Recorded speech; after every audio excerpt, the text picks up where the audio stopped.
প্রিয় বন্ধুরা আসসালামু আলাইকুম। আমি আসছি যমুনা কামালপুর বিশাল একটা নদী ভাঙ্গন। হঠাৎ করে এই নদী ভাঙ্গনে অনেকের অনেক ক্ষয়ক্ষতি হয়েছে। এখন এখানে দ্রুত কাজ চলছে, খুব সুন্দরভাবে দ্রুত বালু ভরাট করে, বস্তাতে বালু ভরাট করে এখানে দিতে হচ্ছে, নইলে খুব নিমিষেই হয়তো এই জায়গাটা ভেঙে নিচ দিকে যেতে পারে। এখানে কিছুক্ষণ আগে এক বৃদ্ধ লোকের কথা শুনলাম, উনি বললো যে হঠাৎ 10 মিনিটের ভিতর পুরো গ্রাম মাটির নিচে ডাবে গেছে, একদম নিমিষেই শেষ হয়ে গেছে। এখন আপনাদের দেখাচ্ছি যে কিভাবে একটা নদীর বালু ভরাট করে, বস্তাতে বালু ভরাট করে কীভাবে দিতে হয়, একটু সেটা দেখবেন, দোয়া করবেন খুব ভালোভাবে যেন নদীর কাজ সম্পূর্ণ হয় এবং আর যেন না ভাঙে।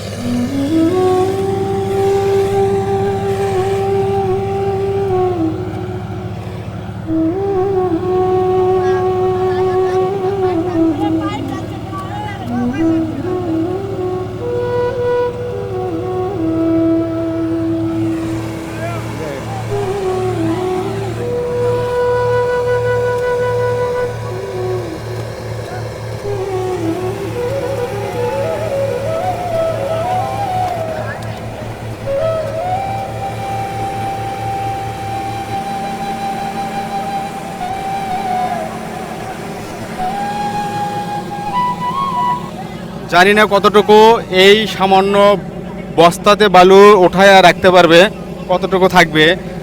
এটা সরকারের কাছ থেকে একটা বিনতি আবেদন যে এই জায়গায় যেন দ্রুত ব্লক সিস্টেম করে নদীর কাজ করা হয়, নইলে অনেক বিশাল সমস্যার সম্মুখীন হতে হবে। এই গ্রামবাসীগুলোর বিশাল সমস্যার সম্মুখীন হতে হবে।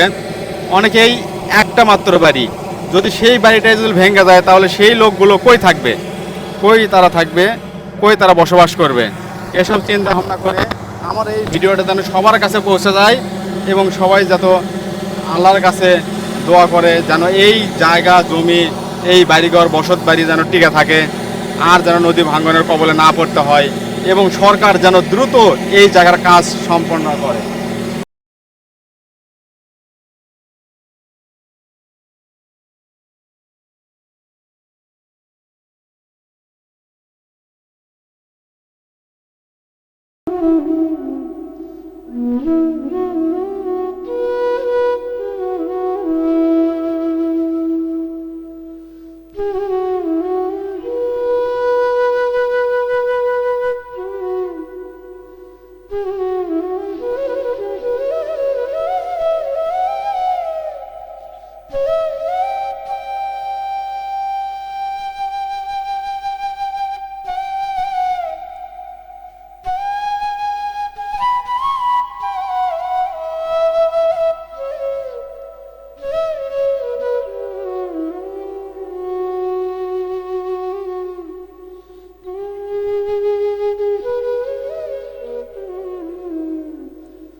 এই ইউনিয়নকে বাঁচানোর জন্য, এই ইউনিয়নকে রক্ষা করার জন্য আমরা সবাই দোয়া করব আল্লাহ পাক যেন এই নদী ভাঙ্গনটা বন্ধ করে দেয়, এই নদী ভাঙ্গন যেন না হয়।